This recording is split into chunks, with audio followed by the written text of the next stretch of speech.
By the way, he gave me permission to touch him. All right, that's Joe Biden. Biden's problem is his ego, is Rich Lowry's latest column. Lowry's great, editor of National Review. A lot of his stuff ends up in the New York Post. Often a guest member of our good friend Chuck Todd on Meet the Press. And again, most importantly now, a Monday staple on the Bernie and Sid show here on 77 WABC. So, Rich, it doesn't matter how you get there. We all know that it was a double dribble by Ty Jerome, and it was a foul.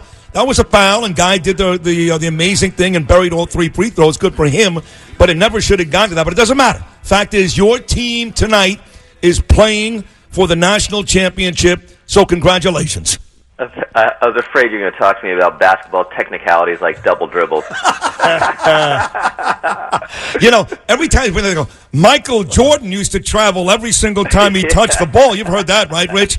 Every time he took that extra step. But it is, look, it is kind of sad going back to the game before the Super Bowl, Rams Saints, mired in controversy. The game before college basketball, Super Bowl, right? UVA Auburn, mired in controversy. So that is kind of sad. But again, you, as a Cavalier, what do you care?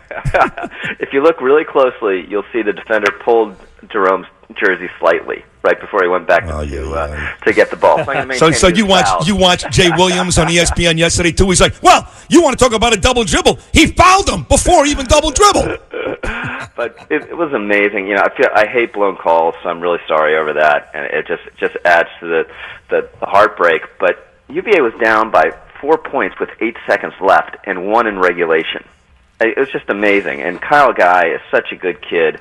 I mean, don't forget about the desperation 3 he made to get it to 1. Yeah. You know, that was an amazing shot. Yep. And just, you know, you got to make your free throws, and they missed one right at the end there, and it cost them. Yeah, it did. So, but still, you'll be crying in your beer suds, I think. If they win the whole thing, Auburn will be in the rearview mirror. So anyway, congratulations to you on that, Rich Lowry. But look, to your column, Rich Lowry, Biden's problem is his ego, you write. And Joe Biden, again, we played the clip coming in on Friday. He joked about his touching scandal, which you write is not sexual, but affectionate. And the last week you said to us, you don't think Biden's actually going to run. What do you think this week? It looks like he's completely in. I mean, he's basically openly said it in a couple different forums. And you know, last week I said if there's actual grope in there, he shouldn't run and wouldn't run. But maybe there isn't. And I think the basic problem is that Biden just thinks everyone is as into Biden as he is. So he's the great comforter, the encourager. So no matter who you are, and no matter what the circumstance, he's the one who's going to come and grab you by the shoulders and Eskimo kiss you, and you're going to love this. And actually, the woman who first came forward over the Eskimo kiss, and I love that we have a scandal now involving an Eskimo kiss, said that other people told her when she said she was kind of disturbed by this and it made her uncomfortable. They're like, "What are you talking about? The Vice President of the United States Eskimo kissed you. You should be happy." And I think Biden that was his attitude. Everyone was going to be thrilled by this, and a lot of people were, but obviously not everyone. Rich Lowry with us right here. And really, I could talk to you about Virginia and Gary Sanchez all day, but I guess we have to talk some politics. Hey, you mentioned Joe Biden's going to get in. One of the guys that is in, and a lot of you guys, the pros and the prognosticators, seem to think is in the final 4 of the Democrats. Beto O'Rourke, he comes out and calls Netanyahu a racist, elections in Israel. Now, for folks that don't know, Netanyahu is disliked by a major part of Israel. It's kind of like Donald Trump. It's one of those things where his supporters rabidly love him, and the folks that don't like him hate his guts. Very similar to what Trump goes through here in the United States. But with that said, how does O'Rourke get away with calling Netanyahu a racist? What does he come off saying that? Yeah, I don't know what's going on there. It might be that Mayor Pete is stealing Beto's thunder. It's kind of the young, charismatic white guy. The Indiana mayor who jumped in last Friday. Right, and so maybe Beto's a little desperate, because he also, a day or two ago, said Trump's rhetoric is right out of the Third Reich.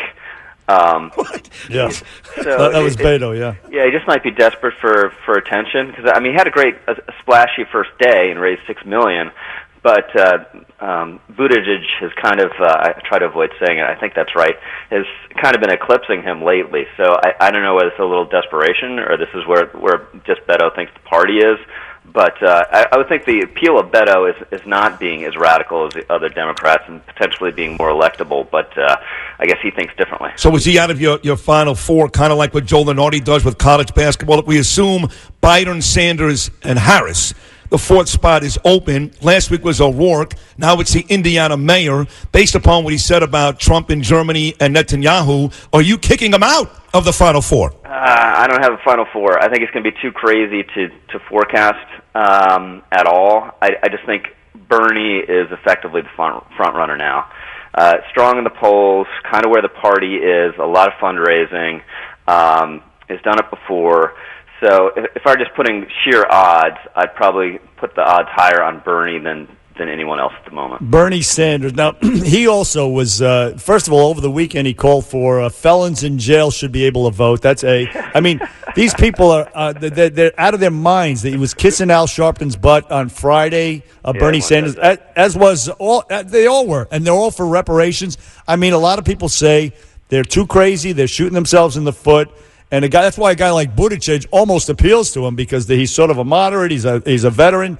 But what do you think about all this craziness, especially the kissing Al Sharpton's butt on over the weekend, the last 3 days? Well, that's been going on for years and years, unfortunately. And it's just amazing when they call the other side, hate figures or try to make other people toxic. And then it's like they know nothing about Sharpton, Right. And of course they do know about him, they just don't care. Because Sharpton is a shrewd guy and kind of made himself a kingmaker for that segment of the party. But I'd say I fear, and I'm going to be, there's something in here, some assumption that's totally wrong. We won't find out for a while why it's wrong, because it's really hard to guess who's electable. But I fear most Biden, Buttigieg, probably still O'Rourke. And then I hope most that they nominate Elizabeth Warren and Kamala and Bernie Sanders. Fantastic. Rich Lowry, editor of National Review, with us as he is every Monday morning.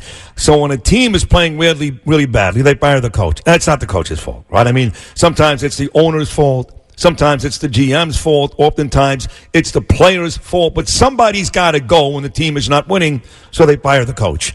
That's basically Nielsen this morning, right? I mean, Trump on one hand says, hey, you did a good job. Then he goes, you got to get out. Too many migrants getting into the United States. But let's be honest, the Democrats won't work with her. They hate Donald Trump. So how do you blame Nielsen for this? You really can't.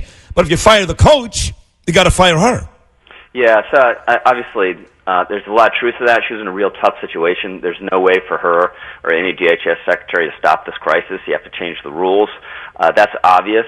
But my understanding from talking to people inside is that there are still things at the margins, regulations and rules, that the DHS bureaucracy could have done to at least try to make a difference at the margins, and they didn't feel those things were happening or that she could make them happen. There's people who can command a bureaucracy, and there's some people who get run around by the bureaucracy, and they felt that she was the latter. She just didn't have the management skills or chops to get the bureaucracy that some of which is just really not sympathetic to the administration to do some things that they consider important at the margins.